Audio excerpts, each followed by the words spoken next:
Hi అండి, అందరికీ నమస్కారము. నేను మీ Malathi. Welcome back to my channel cooking passion.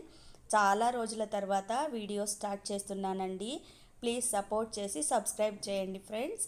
ఈరోజు ఒక చిన్న రెసిపీతో మన వీడియోలు స్టార్ట్ చేద్దామండి. సెట్ దోశ మరియు కొబ్బరి చట్నీ ఏ విధంగా తయారు చేయాలో ఈ వీడియోలో చూద్దాం మనం. అందుకోసం ముందుగా దోసపిండి రెడీ చేసి పెట్టుకున్నానండి. నేను చూడండి ఈ విధంగా రెడీ చేసి పెట్టుకున్నాను. అందులో ఉప్పు, తగినంత ఉప్పు, తర్వాత చిటికెడు సోడా పొడి యాడ్ చేసుకొని పెట్టుకున్నాను. చూడండి ఈ విధంగా ప్రిపేర్ చేసి పెట్టుకోవాలి. తర్వాత కొద్దిగా క్యారెట్ తురుము, చిన్నగా కట్ చేసుకున్న కరివేపాకు, సన్నగా కట్ చేసుకున్న కొత్తిమీరను కూడా తీసుకున్నానండి. చూడండి ఈ విధంగా ప్రిపేర్ చేసి పెట్టుకున్నాను. తర్వాత స్టవ్ మీద ప్యాన్ ఉంచుకొని కొద్దిగా ప్యాన్ వేడి అయిన తర్వాత చూడండి ఈ విధంగా ఒకే దగ్గరే పిండి వేస్తూ ఒక్కసారి అలా అనాలండి. ఎక్కువ మనం దోశ వేసినట్టుగా తిప్పకూడదు.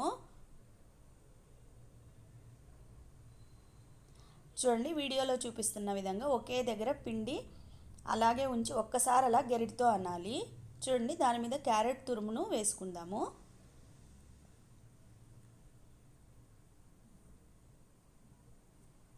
తర్వాత సన్నగా కట్ చేసి పెట్టుకున్న కరివేపాకు, తర్వాత సన్నగా కట్ చేసుకున్న కొత్తిమీరను కూడా వేసుకుందాము. తర్వాత ఒక హాఫ్ టీ స్పూన్ ఆయిల్ వేద్దామండి.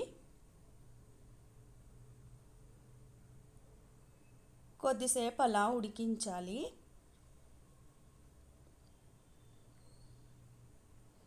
చూడండి ఎంత మృదువుగా, ఎంత బాగా కనిపిస్తున్నాయి దోశలు.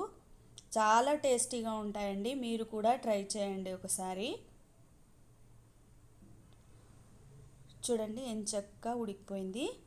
ఇప్పుడు ఇంకో సైడ్ కూడా టర్న్ చేసుకొని ఉడికించుకోవాలి వీడియోలో చూపిస్తున్న విధంగా.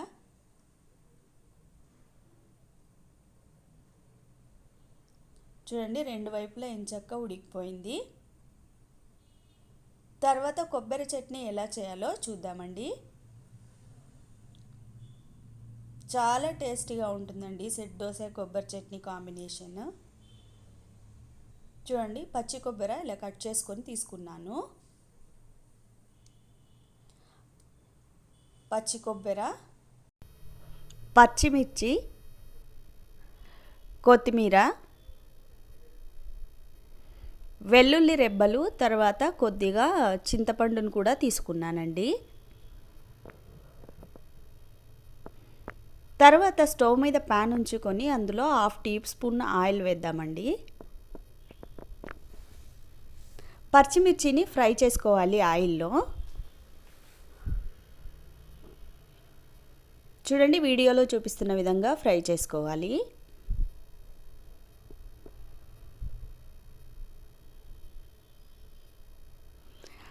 పచ్చిమిర్చి ఎంచక్కా ఫ్రై అయిపోయాయండి. ఇప్పుడు స్టవ్ ఆఫ్ చేసి ఒక మిక్సీ జార్ తీసుకొని అందులో కట్ చేసుకున్న కొబ్బరిని వేసుకుందాము. తర్వాత ఫ్రై చేసుకున్న పచ్చిమిర్చిని కూడా యాడ్ చేసుకుందాము. తర్వాత చింతపండు, వెల్లుల్లి రెబ్బలను కూడా వేసుకుందామండి. తర్వాత కొత్తిమీరను కూడా యాడ్ చేసుకుందాము.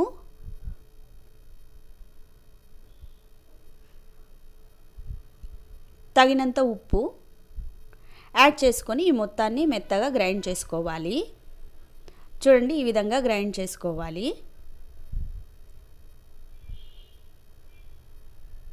తర్వాత స్టవ్ మీద ప్యాన్ ఉంచుకొని అందులో హాఫ్ టీ స్పూన్ ఆయిల్ వేసుకొని కొద్దిగా ఆవాలు, జీలకర్ర, ఎండుమిర్చి, కొద్దిగా కరివేపాకు వేసి ఫ్రై చేసుకుందాము. చట్నీకి పోపు వేసుకుందామండి. చాలా టేస్టీగా ఉంటుంది.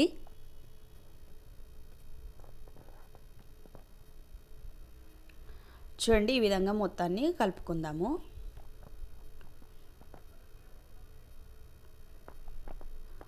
టేస్టీగా ఉండే కొబ్బరి చట్నీ కూడా తయారైపోయింది.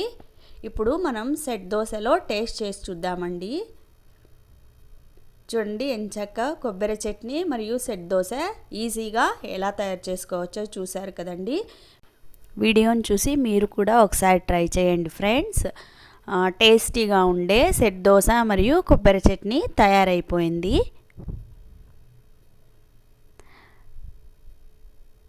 Thanks for watching my channel cooking passion.